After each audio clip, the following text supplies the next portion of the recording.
پێویستی بەشداری چالاکانە لە کۆبوونەوەی 22 مانگی ئاڤریلی هێزە چەپ و کۆمۆنیستەکان لە شاری کۆڵنی ئاڵمان.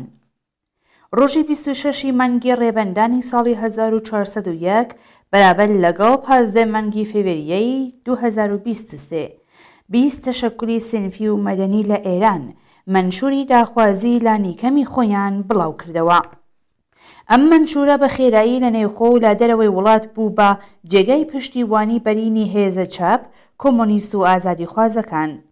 ئەوان بە ئاماژە بە کەم و کورتیەکانی منشوری متالباتی لە نیکەمیەکەیان بە بنەمایەکی باشەزانی بۆ باس لەسەرکردن و ڕاگۆڕینەوە.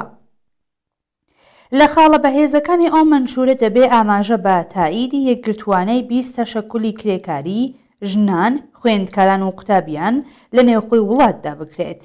ئەم یەکگرتوویە لە ناخی شۆڕشی ژن-ژیان ئازادیدا دەستەبەر بووە لەگەڵ هارچین دیکتاتۆری مەسەبی سەرمایەدارانە لە نێوخۆی وڵاتدا خەباتێکی فیداکارانە و پڕهەزینە بەرەو پێش دەبن. داخوازیەکانی ئەو منشورەش لەسەر ناوەڕۆکی شۆڕشی ژن-ژیان ئازادی ئامادە کراوە و جەوهرە چەپەکەی دەرخستووە. لەگەڵ ئەوەشدا ئەو منشورە ئاستێکی بەرزی سیاسی و ئایندەبینی بەشدارانی شۆڕش دەردەخات. لەم منشورەدا داخوازی دیموکراتیک و ئازادی خوازانە لە پاڵ ئەو داخوازیانەدا تەرحکراون کە بۆ دەستەبەربوونی دادپەروەری کۆمەڵایەتی و دابینبوونی پێداویستی بەڕێچوون و سیاسی کرێکاران و خەڵکی زەحمەتکێش و زۆر لێکراو زەرورین. ئەو منشورە بەدیلێکە بۆ حکوومەتی دوای کۆماری ئیسلامی. واژۆکارانی منشورەکە خۆیان لەسەر پێویستیەکەی لە ڕێگای قسە و باس و ڕاگۆڕینەوە جەختیان کردوێتەوە. هەر لەم ڕاستایەدا کۆبوونەوەیەک بۆ پشتیوانی و ڕادەربڕین سەبارەت بەو منشورە ڕێکخراوە کە ڕۆژی 22 مانگی ئاڤریل بەرابەر لەگەڵ 2 مانگی گوڵانی 1402 لە شاری کۆڵنی ئاڵمان بەڕێوە دەچێت. دەیان حیزب و ڕێکخراوی چەپ و کۆمۆنیست و زیاتر لە هەزاران چالاکی سیاسی چەپ و سۆسیالیست پشتیوانیان لەم کۆبوونەوەیە دەربڕیوە. تا ئێستا لە پاڵ پشتیوانی و دەربڕینی ڕاو بۆچوونەکاندا گەلێک ڕەخنەی بەجێش سەبارەت بە کەم و کۆڕیەکانی لە نێوخۆ و دەرەوەی وڵات دەربڕدراوە. سندیکای کرێکارانی شرکەتی واحدیش لە ڕاگەاندنێکدا کە لە ڕۆژی 3 مانگی ڕەشەمە بڵاوی کردەوە، ڕێزی گرت لە هەوڵ و کۆششی هاوبەشی ئەو کەس و ناوەندانەی کە دەقی منشورەکەیان ئامادە کردووە و بۆ واژۆکردن بۆ ئەو سندیکایەشیان نردووە.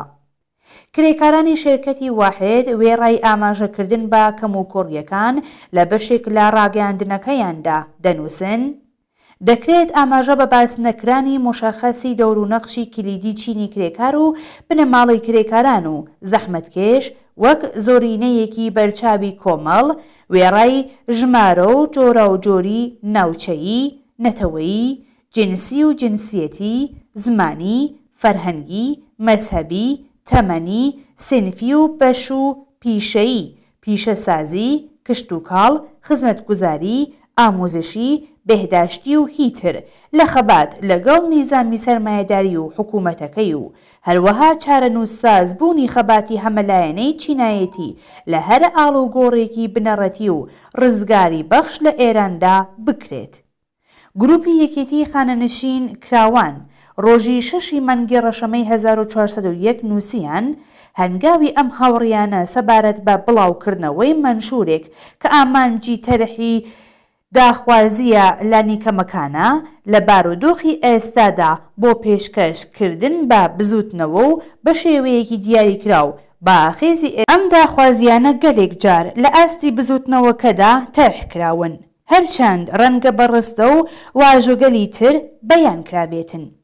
بەڵام تایبەتمەندی ئەم منشورە کۆکردنەوەی زۆربەی ئەوانە لە سەنەدێکدا و واژۆی هاوبەشی 20 ڕێکخراوی لە تاییدکردندا لە پادایە. حیزبی کۆمۆنیستی ئێران و کۆمەڵە کە لە کۆبوونەوەی ڕۆژی 22 مانگی ئاڤریلدا لە شاری کۆڵنی ئاڵمان بەشدارن، بانکێشتی سەرجەم چالاکانی سیاسی دەکات بۆ بەشدار بوون لەم کۆبوونەوەیەدا. ئێمە هیوادارین کە ئەم کۆبوونەوەیە سەرەتایەک بێت بۆ یەکگرتووی و هاوجیهەتی زیاتری ئەحزاب و ڕێکخراو و ناوەندە چەپ و سۆسیالیستەکان لە دەرەوەی وڵات. ئەم کۆبوونەوەیە لە هەمان حاڵدا ڕێزگرتنە لە هەوڵی شۆڕشگێڕانە و بەرپرسانەی ڕێکخراوە سینفی و مەدەنیەکان لە نێوخۆی وڵاتداکە بەم ئێبتکارەیان ناوەرۆکی شۆڕشی ژینایان زیاتر دەوڵەمەند کرد.